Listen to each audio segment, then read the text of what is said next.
ஷாሎም. கர்த்தருடைய நாமம் மகிமைப்படுவதாக. கர்த்தருக்குள் பிரியமானவர்களே, வேதவசனம் இப்படியாக சொல்கிறது. மோசே தன் கையை ஏறெடுத்திருக்கையில் இஸ்ரவேலர் மேற்கொண்டார்கள். யாத்திராகமும் 17:11. கர்த்தருக்குள் பிரியமானவர்களே, இந்த பகுதியை நாம் அநேக நேரங்களில் தியானித்தது உண்டு. அமிலேக்கியர்கள், அதாவது தேவனுடைய பிள்ளைகளை எதிர்க்கும்படியாக தேவனுடைய சித்தம் இல்லாமல் அவர்கள் என்ன பண்ணுறாங்க, யுத்தத்திற்கு வராங்க.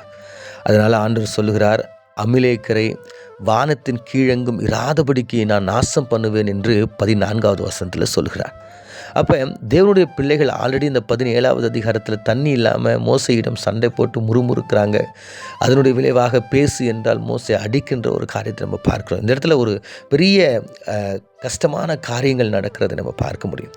அப்படிப்பட்ட ஒரு சூழ்நிலையில் இந்த அமிலேக்கியர்கள் தேவனுடைய சித்தம் இல்லாமல் எதிர்பாராமல் அவர்கள் யுத்தத்தை செய்ய வருகிறார்கள். அப்பொழுது மோசே என்ன சொல்கிறார்னா, நான் கர்த்தரை தான் சார்ந்திருப்பேன் என்று சொல்லி அவர் ஜெபிக்கிற ஒரு ஜபம்தான் நம்ம வாசித்தோம். அவர் என்ன சொல்கிறாருன்னா, ஆரோனை கூப்பிட்டு சொல்லுகிறார், நீ யுத்தத்திற்கு சித்தமாக இருக்கிறவர்களை நீங்கள் தயார் பண்ணுங்கள். நான் மலை மேலே சென்று நான் என்ன பண்ணுறேன்னா, ஆண்டவருடைய அந்த கோலை பிடித்து கொண்டு வானத்திற்கு நேராக என்னுடைய கரங்களை நான் தூக்கியபடி நான் நிற்பேன் என்று சொன்னார். அப்படியாக அவர் நிற்கும் பொழுது யுத்தத்தில் அவர்கள் ஜெயித்தார்கள். அவர் கைகளை கீழே போடும்போது யுத்தத்தில் தோத்தார்கள் என்று வேதவசனம் சொல்லுகிறது. அப்பொழுது யோசுவாவும் ஊர் என்கிற அந்த மனிதரும் சேர்ந்து மோசேயை உட்கார வைத்து அவர்கள் என்ன பண்ணுறாங்க, அந்த கைகளை என்ன பண்ணுறாங்க, பிடிக்கிறாங்க. அப்பொழுது அவர்கள் ஜெயித்தார்கள் என்று.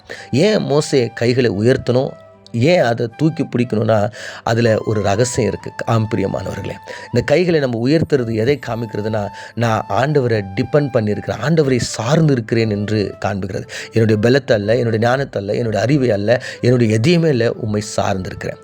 இன்னொன்று, அவருடைய கைகளில் அவர் என்ன பிடிச்சுன்னு இருந்தார்னா, ஆண்டவருடைய அந்த கோலை பிடித்திருந்தார். அந்த காலத்தில் அந்த கோலில் என்ன இருக்குன்னா, ஆண்டவர் கொடுத்த வாக்குத்தத்தம் இருக்கும். அப்போ அந்த வாக்குத்தத்தம் மோசேக்கு இஸ்ரவேல் மக்களுக்கு கொடுத்த அந்த வாக்குத்தத்தம் என்னவா இருக்குன்னா, பாலும் தேனும் ஓடுகிற அந்த தேசத்தில் நான் உங்களை கொண்டு போய் சேர்ப்பேன் என்று சொன்ன வாக்குத்தத்தம். அந்த வாக்குத்தத்தத்தை அப்படியே வானத்துக்கு நேராக தூக்கி பிடிச்சி 2 கரங்களையும் உயர்த்தி, ஆண்டவரே நீர் கொடுத்த அந்த வாக்குத்தத்தத்தை பாரும், சத்துரு எங்களை எதிர்கொள்கிறான்னு சொல்லிட்டு ஆண்டவர்கிட்ட அவர் மறைமுகமாக ஜெபிக்கிறார்.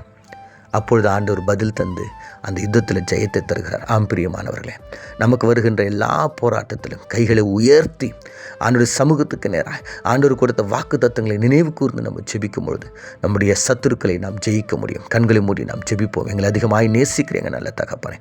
நாங்கள் தியானித்த அந்த வேத வசனத்தின் போல எந்த சூழ்நிலையிலும் ஆண்டவர் நம்முடைய சமூகத்தை நோக்கி பார்க்க உதவி செய்யும்படியா இயேசுவின் மூலம் ஜெபிக்கிறோம் நல்ல பிதாவே, ஆமீன்.